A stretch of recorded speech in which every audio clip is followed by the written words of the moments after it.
The Dream for All program is launching with a super high amount of intensity, a super high amount of interest. And I did a video yesterday about the major challenge that we've hit now, which is the delays in getting homebuyer education completed. Well, I want to do a follow-up to that. If you haven't seen that video, you can see the link down below to it. Watch that video.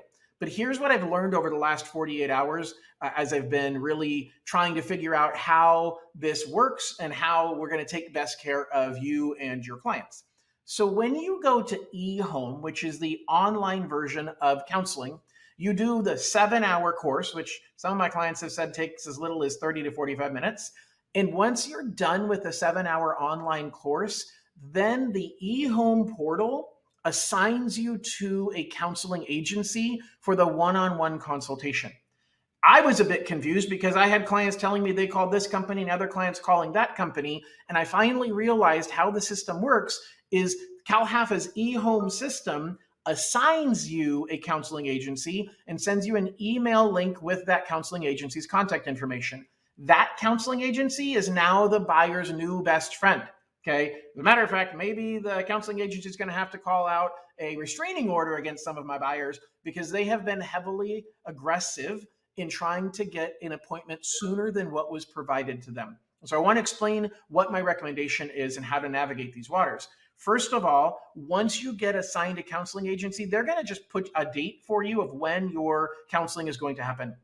You have to talk to me and say, hey, John, I'm in contract. Is that date going to work? If you're not in contract, just leave it alone and get that date and complete it and you'll be fine. The certificate is good for a year.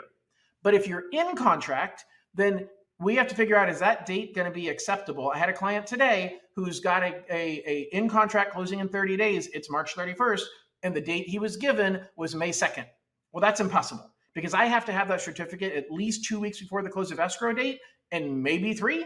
So he's going to have to follow these instructions that I'm providing to you. Please don't everybody use this because if everybody uses this process, even when you're not in contract, then there's no way for us to get people who are in contract done sooner. Okay, so we need to have the honor system here. It's really simple.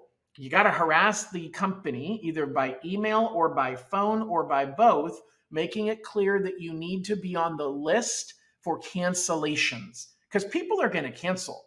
And so if somebody cancels their appointment and you're on that list, then they'll move your appointment up. If you are not in contract, please do not get on a list for cancellations. Save that for people who are in contract. But when you call and you say, hey, I'm in contract, the May 2nd date doesn't work, I need your help.